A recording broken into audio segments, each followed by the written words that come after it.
of truth, I Moment of imagine. truth. Yeah. And I've been staring at the whole 7 of them, and I would say that actually, yes, with the exception of one. You? Yeah, me. Okay, let's hear the one. And before I go on to point out at that one, I'll tell you that I'm actually working on it. And life is all about striving, right? And Okay. I'm on that strive. And that is drum rolls. Yeah. So I think that is self-reliance. Well, yeah. Are you serious? Yeah. Okay, tell me about it. Well, I could say that I am self-reliant to a great extent. I'm just not where I want to be just yet. And that was why I said that life is about a strive. There are a lot of times where I relapse, despite me putting in work, and then I feel like, you know what, maybe better off being loyal to someone working and established already and trying to maybe help push their ideas regardless, and then maybe see it as an avenue to grow an idea or an ideal that is similar to mine, instead of going through maybe rigorous exercise trying to set up mine and then be a competition to that person. How about supporting that person's ideals to grow? I don't feel like it's entirely a bad thing though, right? Because a lot of times you find out that a lot of people are doing same thing, right? And then at the end of the day, not having any sort of headway. And there's just this strength in numbers. When we can unite together and do the things that we ought to do, then we can do it even better.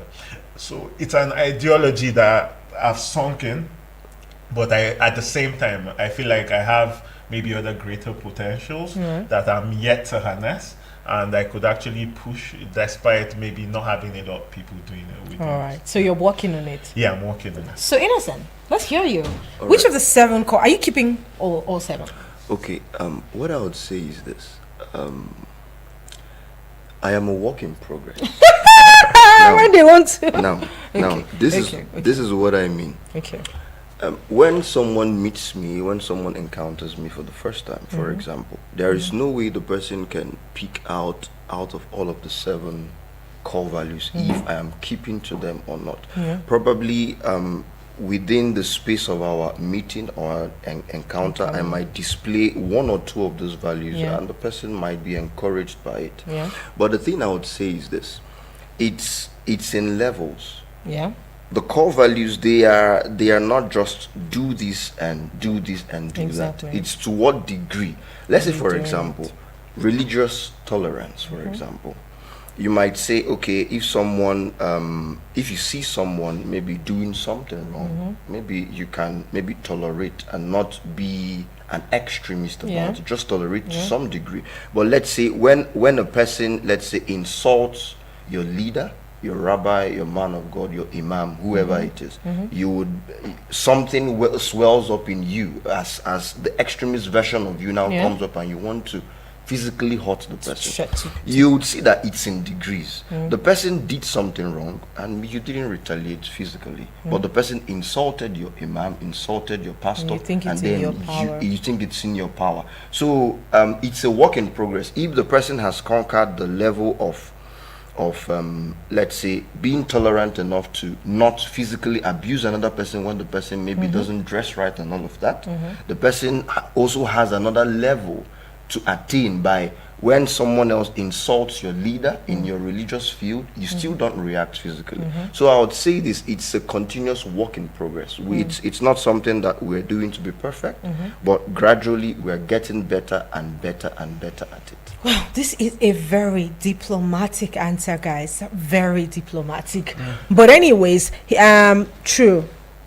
It's a work in progress, because sometimes we choose when we want to be religiously tolerant. We choose when we want to be socially just. You know, we come for an interview and then we're on the panel. We have a sibling who is there. I know what that money is going to mean to my family, and my sibling is there. And there's someone who looks much more qualified than my sibling. Now, the thing is, my sibling might also be willing to learn and will catch up eventually. But do I have enough integrity? Do I have enough socially just meter to now say, you know what, we need someone who actively knows how to do the job. So take the job and let my sister go. Exactly. You see, so it, Exactly.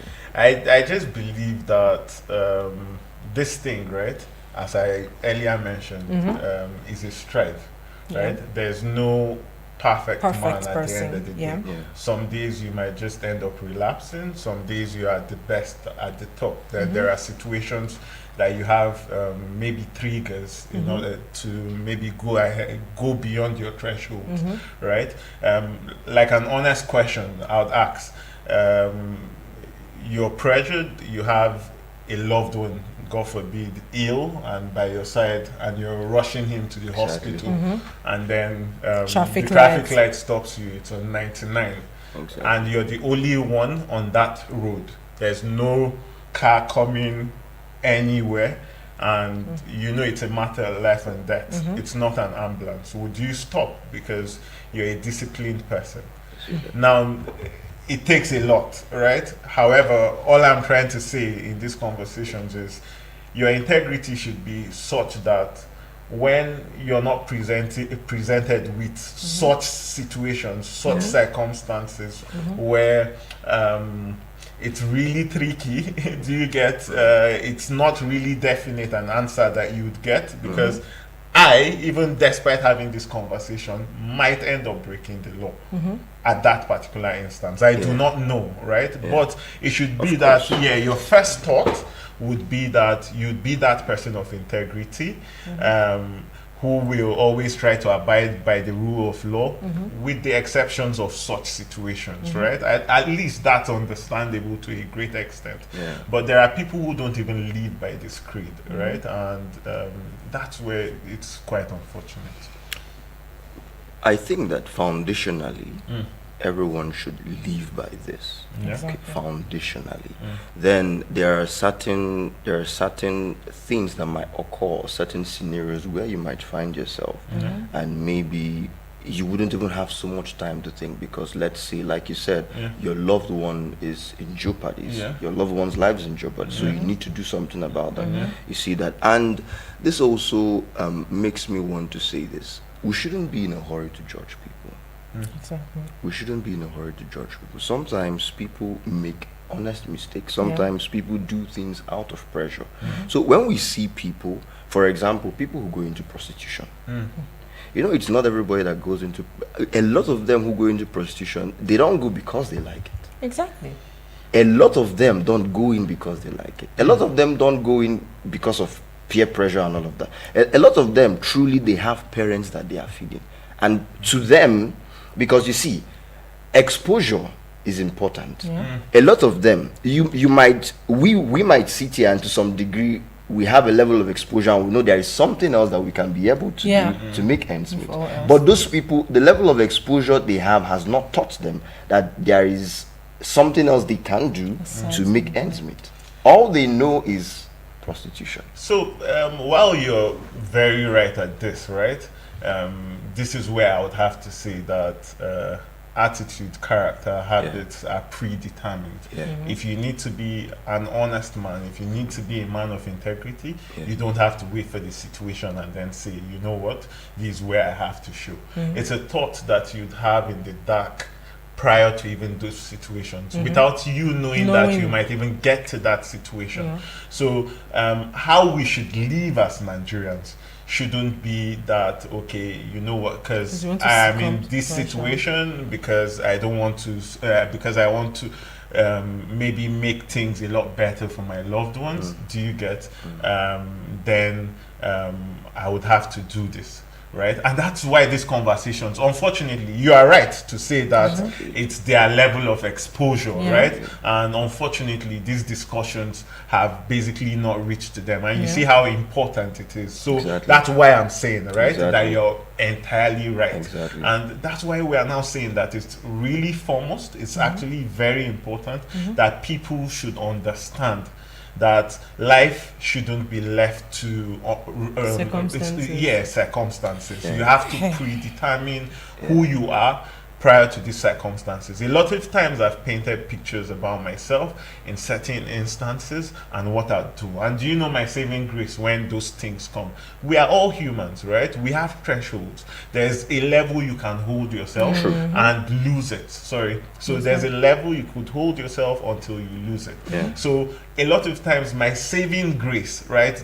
That last padlock after a lot have been broken is that padlock of me thinking about the situations prior and predetermining, knowing the actual consequence and predetermining who I will be in these situations. A lot of times, that's your saving grace. It's a lot because I've been listening to both parties while Innocent is right and Kamal is also right about this but I understand where Innocent is coming from. Sure. Let me tell you why. There are many things that you don't decide. You don't get to decide about yourself. Now, prostituting, like he said, is a vice. But what he's saying is, we don't judge you for doing that because we know that 1,000 circumstances might have led you that. Indeed. But just like what you have said, choose to be a better person in the face of that. You know what happens? Many times we make excuses for people who do wrong. Yeah. You know, Yeah. we make excuses for these people because we want to understand where they are coming from. Because truly, for someone who doesn't know any other way out, what is available to them becomes the only way out. Yeah. So they don't know better. They don't know anything. They don't know any way to go about it. So that last padlock you're talking about, the last thing they can resort to, remember, is mostly between life and death. Yeah. It's either I do, and it doesn't start like, okay, Yeah. I've gotten to my last straw now. I just want to become a prostitute. Nobody ever decides that. Yeah. It starts with, okay, let me compromise this one time. Yeah. And then let me just be able to feed my family and sort out this problem. Yeah. But if that one time has given you money that you have worked for many years and have not gotten, you see that takes you might back feel there tempted. again. Now, foundationally, that's your values also caught wanting because you do not have that foundation to say, you know what, this Integrity. isn't me, right? And Integrity. then I have to abide to what it is. In fact, I just did this for this once. I'll Exactly. give you a story. Exactly. This was us, me and my closest friend at about then, after service here. And then there was this cafeteria we loved to visit. We had discussions, the ambience was great. And then we'd spend the whole day, we'd buy drinks and snack that we could afford, right? We'll write, have discussions about life and how we should go on with life. While we were at it, everybody saw us. We were very constant with that.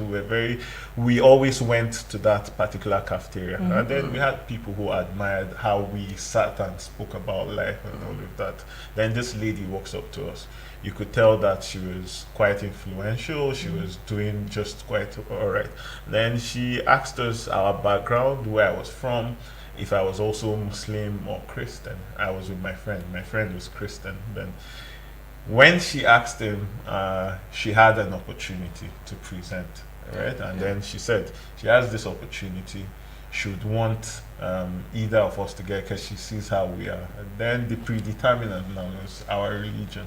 And when she asked Ben, and Ben said he was Christian, she said, all right, I think Ben has this opportunity. She told me outrightly, but that's not the story, Yeah. right?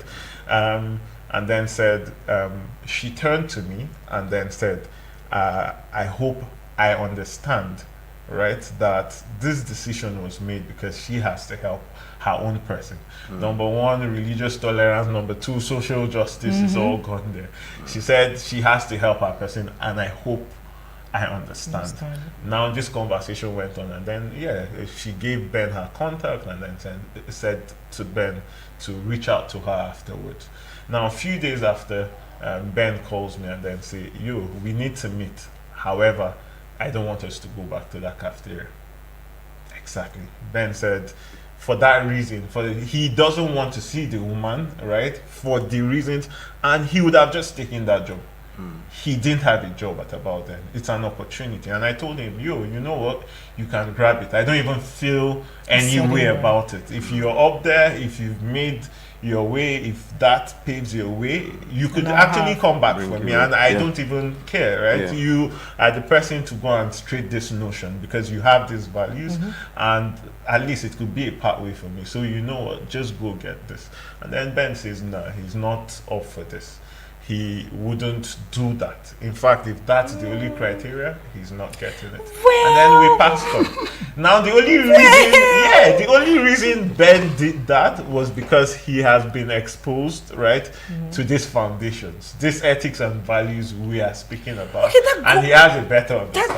That about takes them. us back to do not judge the people. No, so while I understand. Wait, it I understand too, you, Kamal. Yeah, Because it goes back to don't judge the people who are like everybody's a because work they in are not progress. exposed. That's what Ben did. There are better ways. You see what the opera, it takes me back again. What the opera people, the mistake they make all the time is completely pull themselves out of the system because they see something wrong in the system. But if you're not there, how do you change it?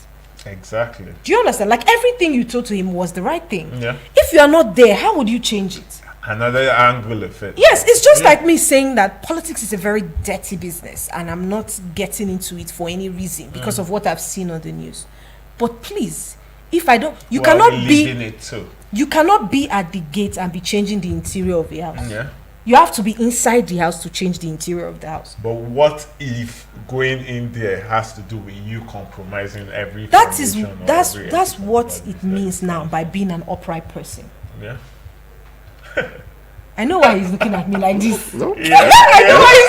No problem. nope. Don't See, go on. Yeah. evil Go on. communication corrupts good manners. We've heard. Even in this profession, what I'm currently doing right now, there are some things that are against my personal belief, Okay. but it is legal to the to the profession. Mm-hmm. Personally, there are things that are against my personal belief. Now, I'm looking at changing these things. But if I say, you know what, this thing is not my thing and I walk away from it, how do you think it will be possible for me to change it? See, you need to be able to exert some level of authority and influence in a particular place to be able to change that place. Sometimes people get corrupt, and that's why people have accountability partners. So much so that, okay, this is my mission here. If I don't want to take it, I don't want to go all spiritual. I don't want to take it from a spiritual angle now, because that's why Innocence is looking at me like this. No, I don't want to take it from that angle now. Okay. But trust me when I Okay. say that a lot of things go wrong by us trying to shy away. Oh, it's bad, I will not do it.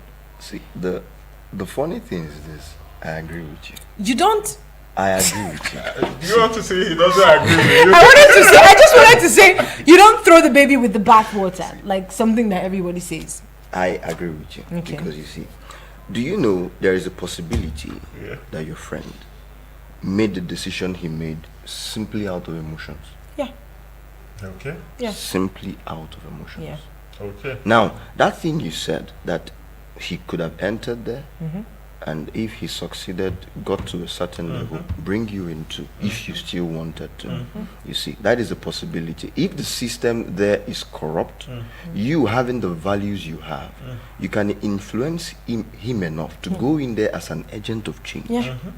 You see, but him saying, okay, he doesn't want to get the job. He's not the one who made the decision of who to choose. Yeah. He was chosen. Yeah. That's exactly what I told Yeah. him. You see, get? so that's fine. Now, what makes him stand out, or what defines him, is what he does when he gets in there. there. Yeah. You see that? But what if his integrity was all about him not going because if he had agreed to go there, and for instance, the lady was just taking the religious or ethnic route. Yes, you are right to say that he wasn't the one that made that decision, but now he has a choice, right? And his choice is a determinant of who he He is. actually is. Okay. What would you have him do? Okay, so come on, let me tell you something. If I have an opportunity, right, I will pick somebody that understands what I understand. Yeah. It's easy for me to bring you in somewhere because I know that we I don't want to say we listen to the same thing, but but we're exposed to the same kind of information. It would be easy for me to pick him too because I know what he's exposed to, and I know what you're exposed to. Do you get? So it's easy for me. It's safer for me to pick someone who I can tell what the outcome will be. Remember, that person is a Christian. I'm not saying what she did is right, but I'm trying to examine other possibilities, other reasons that she might have. She might not have had a problem with you as a person has come out. No, she didn't even look I know, like that. I know. Yeah. But that decision she made questioned her integrity, questioned her ability to be religious. Yes, you do understand, because everybody should have equal opportunity. If she was a socially just person now and a religiously tolerant person now, she would say, I like both Ben and I like both Kamal. Now the both of you, I don't know who would be able to fill in this position. What she can now do is to set up systems to screen who is fit for this position. But in an instance where she doesn't have the luxury of time to do that, she'll pick from someone who she knows what the person knows. Do you get? Although it's deceptive sometimes. You know, you go and pick a Christian and say, because I'm a Christian, I pick that Christian. You will see hell, because what they do with that information is what you don't know. Do you get that? So it's not about she made a mistake there. But again, Ben also made a mistake because he just lost the chance to create the change that he wanted to see. And this is what happens to us as Nigerians all the time. Upright Nigerians. You'd see people who know how to do the thing. You see people who are upright. They know how, with every moral justification, they know it. But they always will take the back seat and say, you know what, this is a system I don't want to be a part of. They keep taking the back seat. What do they do there? They keep complaining. It's not going well here. This political party is evil. This government official is that. But when we get the opportunity to be there, we refuse it. So the conversation should have ended between the both of you. That conversation you had with him was a genuine conversation, and it was honest enough for him to have taken that position. See, this is it. We are both, if we reject it and the both of us remain here, we will suffer. If you get it and you fly up there, you will definitely help me. So it's encouraged. I had someone here in the studio yesterday, and the person was talking, we were talking, and one of the listeners now called and said, you know, women will take over. If women are allowed to be in politics, they will take over. And I say, this is the problem we have. Nobody is taking over from anybody. What we are looking at is having inclusivity of both the male and the female. It's the same thing with this. So we're not looking at the good people. Of course, the good will uproot the evil, and the good will always, we look at having the good, look forward to having the good, you know, become popular. But how do we make it popular when we shy away from the institutions? We shy away from the scenarios, and we shy away from the areas that presents itself for that change. So actually, everything you have said is quite alright. However, I liked our preamble to this conversation, and I do not want us to miss a chance at having this discussion. The good that Nigerians do and the good that we are, actually, because a lot of times it just opened my eye to the fact that we take out time to discuss especially the ills and the vices within our society, but never give credit to ourselves as much. It's actually part of the problems we have as Nigerians too. We are actually one of the most resilient people, most tolerant people too. Because with everything happening around us, if we decided to act in the ways that our counterpart countries actually act, everything would have been a trigger, especially our current situations, and then we wouldn't have been still united as we have been, and that's really commendable. Another thing actually that I wanted to call our attention to is that there are quite a number of beautiful things happening out there. The fact that you're in so much as you just go out there, you'd see 101 reasons to be happy, to actually be proud to be called Nigerian. But unfortunately, I now want to go back to our unfortunately, all I'm trying to say is we should actually try to portray that positive angle of us more, right, than the negative, because in trying to even portray the positive angle, then we will propel the good that we want to see actually in our nation today.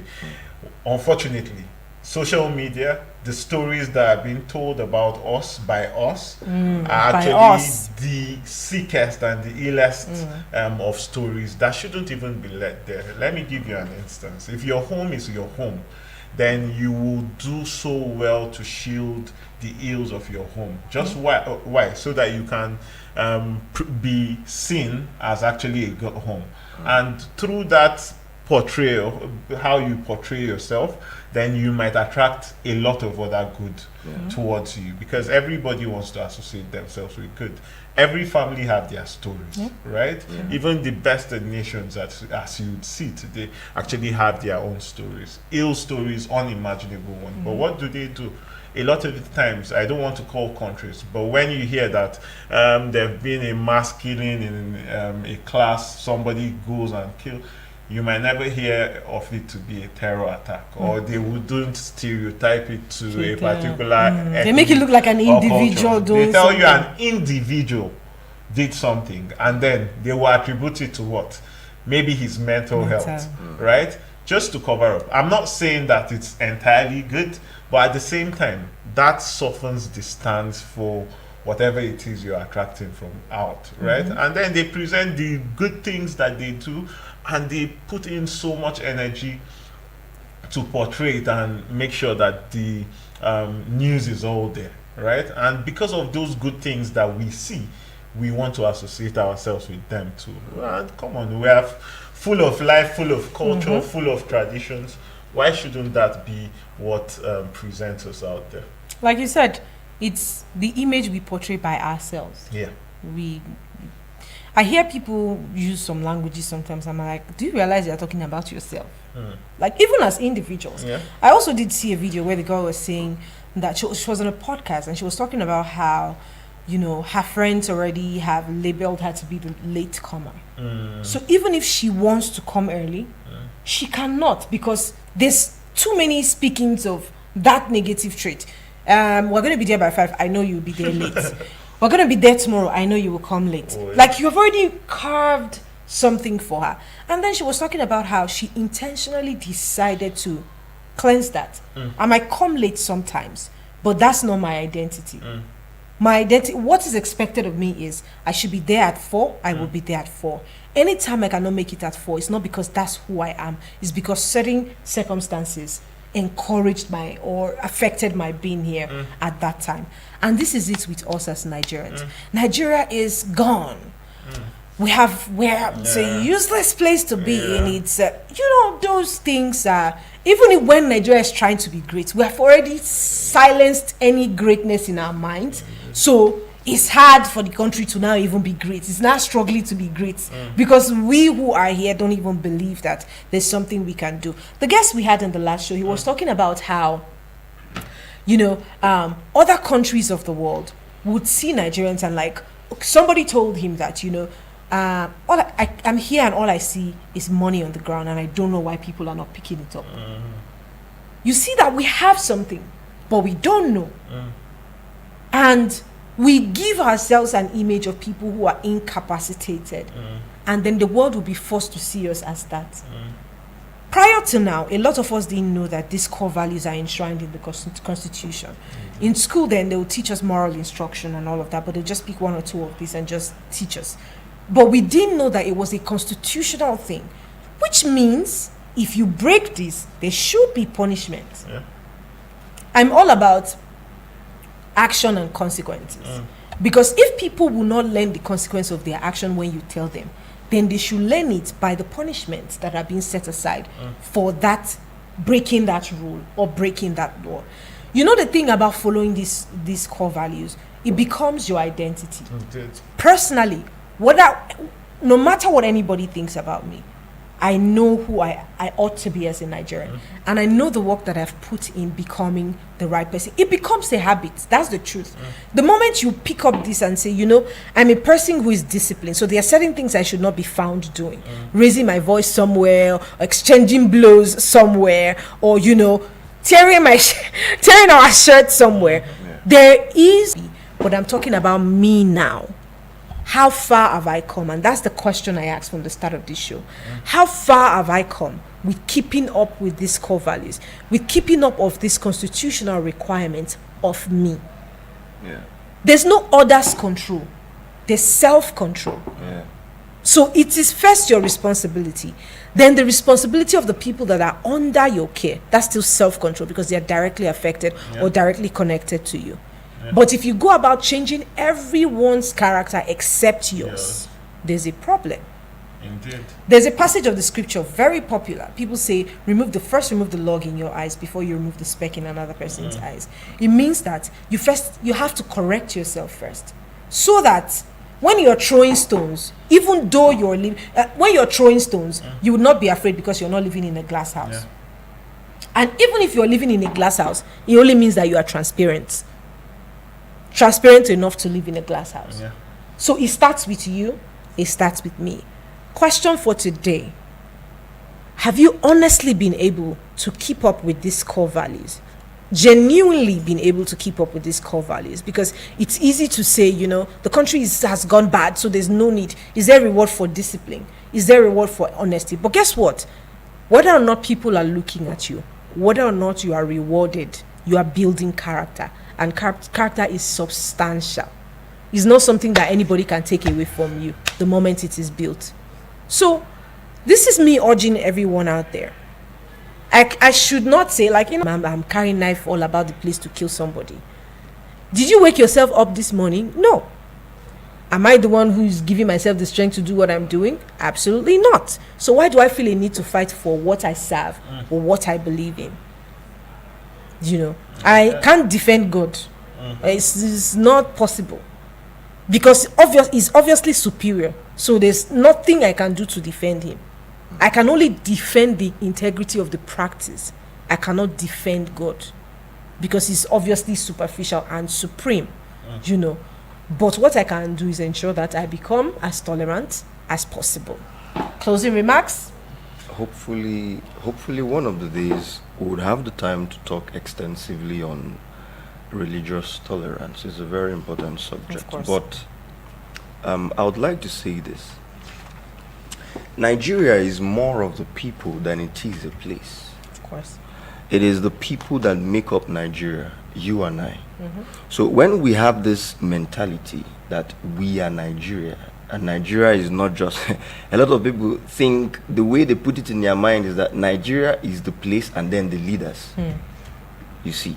But when we begin to think of Nigeria as you and I, because the thing is this, when we see Nigeria as a place and then the leaders, or every other person who is doing bad things except us, that is when we begin to fight against the country, not knowing that we're fighting against ourselves. Fighting against it might not necessarily mean picking up arms. From the words you use on social media about the country, you're talking about yourself.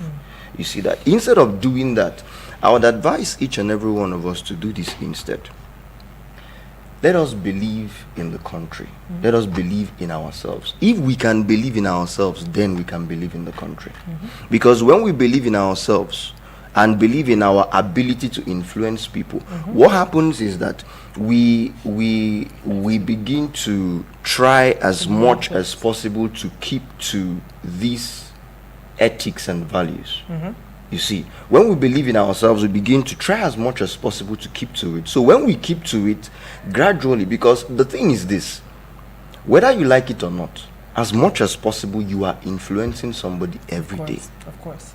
Now imagine if it may be no matter how little as we are contributing our own quota by saying the things we are saying on air. Now someone listen to it, go home and say, I listened to these people on radio and they said we should do this, and gradually they start changing. From there, they are influencing their siblings. From there, their siblings go to school, they are influencing their classmates. From there, their teachers. Sometimes students can influence teachers. When they see the way this child is behaving, oh my God, what is this? Who taught you to do this? It's different. They too, they start changing. And like that, we start influencing our environment. The thing is this, we must be very intentional about transforming wherever we find ourselves. Exactly. That is the only way we are going to make Nigeria a better place. You and I, wherever we are, start with transformational leadership. Whatever you do, make yourself better. Have good results that are honorable. Have a good character. Be decent. Believe in yourself. Be honest. When people start seeing what you're doing,